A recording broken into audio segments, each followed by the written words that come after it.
But it talks about stones. Okay, here's another way to think about this. And again, just theorizing. Right. These are visions that Ezekiel has. These are visions Isaiah has. These are visions that John have of these other realms. How else would they be able to perceive or understand if God doesn't make it appear in terms that they would have experienced here on earth? Right. How would John have written about, Ezekiel here, when he sees a vision of what's going on in a fifth unphysical dimension, where it's just, let's just go with what? Waves? Let's just go with energy. How would John have described energy in human words from a three-dimensional perspective? It seemed like light. Okay. Well, just to be fair, I think in this case. Okay. Go ahead. I understand. In this case, though, he's not seeing, he's being told these things, right? Because it says, I have spoken, the word of the Lord came to me.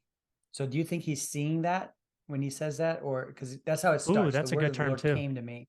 I mean, that's a good point too. So I think he's being told this. But I understand what you're saying, because John in Revelation, right? I mean, he's trying to explain Isaiah, Ezekiel, and other places. Right? All of the prophets, lots of them. Daniel, visions. Right. Okay, but in this specific case, he was told. Yeah, it could be that he's just told these words. But again, even still, if God is telling him to describe something from 5D, from the fifth dimension, which let's again just use energy. It could be anything. It could be physical. We don't know, but we're just going off energy.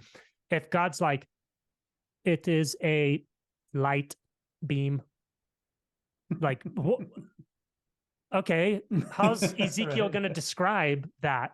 What if, again, God uses 3D words and experiences that people would have been able to conceptualize and understand to describe the truths of what is happening in those dimensions. Right. You know what I mean? Right.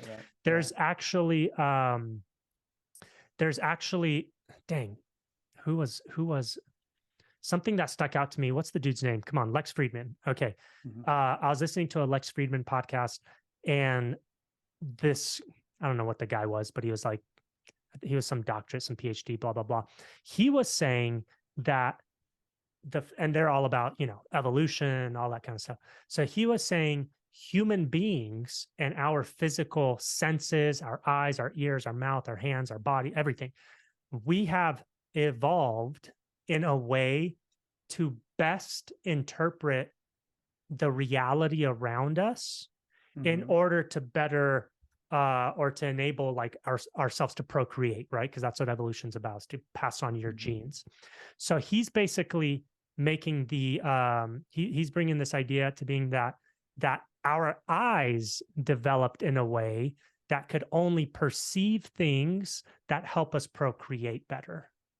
And he was actually saying there's no way to deny that there's not a whole lot more going on physically on this planet that we can't perceive with our senses, because it doesn't help us in procreation at all. Okay. I don't believe the whole evolution thing. I don't believe it's all about procreation. Sure. I don't believe all of that. However, I do believe that God created us in a particular chemical balance and with particular physical traits and characteristics to experience the third dimension as he saw fit for us to experience as human beings. Okay. And so with that, we don't see all the light spectrum. We don't hear all the wave spectrums, right? We know this. Yeah. Sure. And so in that same way of thinking, and I only brought up that guy not to endorse him, but because it kind of helped me like, oh shoot, even from like a naturalistic, like non-spiritual perspective, from an evolutionary perspective, even these guys are like, oh, there's a lot more going on, but we just don't have the capacities to register those events, right? Or those waves or whatever.